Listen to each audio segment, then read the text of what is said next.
Hello বন্ধুরা, প্যাটার্নটাকে বোঝার চেষ্টা করুন। ইতিহাসে এমন একটি প্যাটার্ন আছে যা গত ৫০০ বছরে ৩টি বৈশ্বিক যে সুপার পাওয়ার ছিল তাদেরকে ধ্বংস করে দিয়েছে। আর এখন যুক্তরাষ্ট্র ঠিক সে একই প্যাটার্ন ধাপে ধাপে সিদ্ধান্তের পর সিদ্ধান্ত অনুসরণ করছে, যেন আমরা সেই একই স্ক্রিপ্ট পড়ছি যেটা আগেও প্রতিবার বিপর্যয় ডেকে এনেছিল। ১৫৯০ সালে স্পেন ছিল পৃথিবীর সবথেকে ধনী সাম্রাজ্য। বিশ্বের অর্ধেক সোনারোপা তাদের নিয়ন্ত্রণে ছিল। ইউরোপে তাদের সামরিক শক্তির আধিপত্য ছিল। তাদের মুদ্রা সর্বত্র গ্রহণযোগ্য ছিল। কিন্তু মাত্র ৮০ বছরের মধ্যে তারা দেউলিয়া হয়ে যায়, আরেকটি দ্বিতীয় সারির শক্তিতে পরিণত হয়, যেখান থেকে তারা আর কখনো ঘুরে দাঁড়াতে পারেনি। এরপর ১৯১৪ সালে ব্রিটেন মানব ইতিহাসের সবথেকে বড় সাম্রাজ্য শাসন তৈরি করেছিল। তাদের সাম্রাজ্যে কখনো সূর্য অস্ত যেত না। পাউন্ড স্টার্লিং ছিল বৈশ্বিক রিজার্ভ মুদ্রা, কিন্তু মাত্র ৪০ বছরের মধ্যেই সাম্রাজ্য ভেঙে যায়, মুদ্রা ধসে পড়ে, আর তারা আমেরিকার জুনিয়র পার্টনার হয়ে যায়। ১৯৯১ সালে সোভিয়েত ইউনিয়ন ছিল একটি সুপার পাওয়ার, পারমাণবিক অস্ত্র, বৈশ্বিক প্রভাব, স্যাটেলাইট নেটওয়ার্ক, কিন্তু ৯০০ দিনের মধ্যে সেটি বিলীন হয়, যুদ্ধে নয় বরং অর্থনৈতিক ধ্বংসের কারণে। তিনবার তিনটি সুপার পাওয়ার, তিনটি সম্পূর্ণ পতন, সবই একই ধারায় ঘটেছে। আর সবথেকে ভয়ঙ্কর বিষয় হলো যুক্তরাষ্ট্র ইতিমধ্যেই এই ৭টি ধাপের মধ্যে ৫টিকে সম্পূর্ণ করে ফেলেছে। মানে তারা শুধুমাত্র এই পথে এগোচ্ছে না, বরং এর গভীরেও ঢুকে পড়েছে।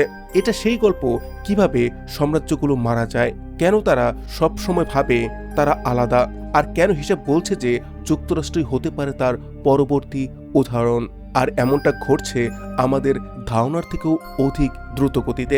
এই প্যাটার্নগুলোকে বোঝার আগে আমাদেরকে বুঝতে হবে একটি সাম্রাজ্যের পতন আসলে দেখতে কেমন হয়।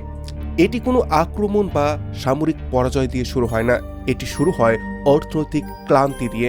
সাম্রাজ্য তার ক্ষমতার বাইরে প্রসারিত হয়, ১৫০টি দেশে সামরিক ঘাঁটি, একাধিক যুদ্ধ, এমন প্রতিশ্রুতি যা রাখা সম্ভব নয়, এমন ঋণ যা শোধ করা সম্ভব নয়। শুরুর দিকে পতন চোখে পড়ে না, মুদ্রা এখনো চলছে, সেনাবাহিনী এখনো যুদ্ধে জিতে চলেছে, সরকার এখনো প্রতিশ্রুতি দিয়ে যাচ্ছে, কিন্তু ভেতরে ভেতরে ভিত ভেঙে পড়তে থাকে। সম্পদের ভুল ব্যবহার, উৎপাদন ক্ষমতা কমে যাওয়া, মেধাবী মানুষদের দেশ ছেড়ে চলে যাওয়া। এরপর শুরু হয় দ্রুত পতন। বন্ধু যে সমস্ত দেশ আছে তারা দূরে সরতে শুরু করে, শত্রুরা সুযোগ খুঁজতে শুরু করে, বাণিজ্যিক অংশীদাররা বিকল্প খোঁজে, এবং রিজার্ভ কারেন্সির গুরুত্ব কমতে থাকে। যে জিনিসগুলো একসময় শক্তি ছিল সেগুলোই তখন দুর্বলতায় পরিণত হয়। যে মুদ্রা একসময় সবার কাছে মূল্যবান ছিল তা দেশে ফিরে আসতে শুরু করে।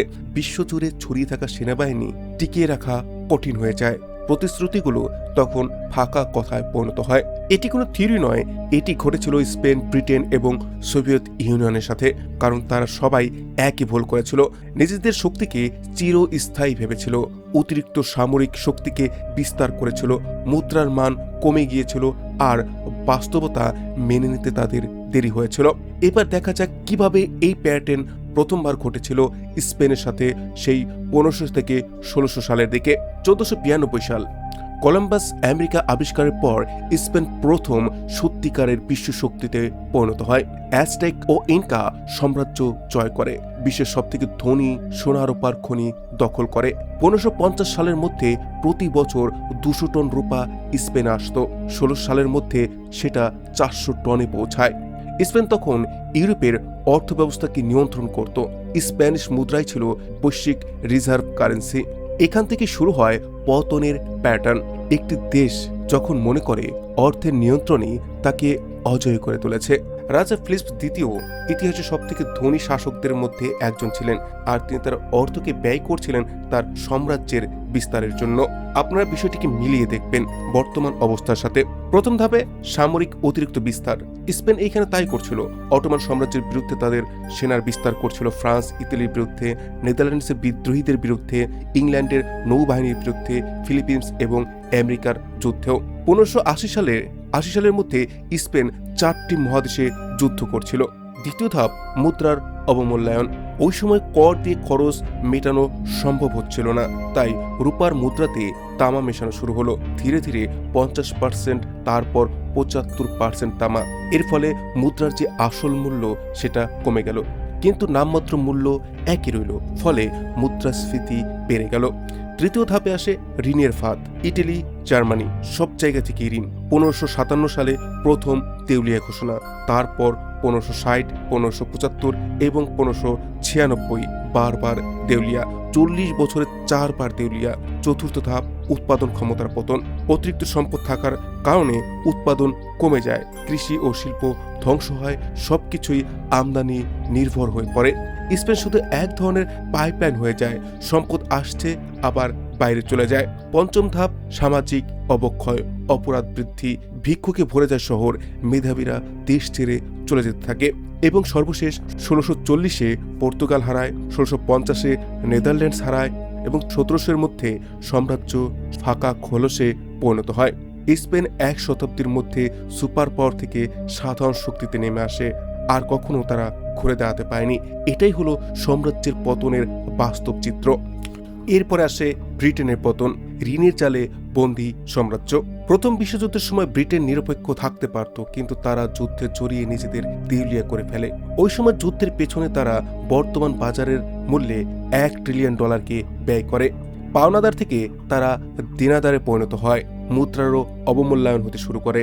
পাউন্ডের মান ধরে রাখতে গিয়ে তারা গোল্ড স্ট্যান্ডার্ড বজায় রাখার চেষ্টা করে, কিন্তু 1931 সালে তা ব্যর্থ হয় এবং পাউন্ডের মান 25% পড়ে যায়। সেই সাথে তারা সাম্রাজ্য হারাতে শুরু করে।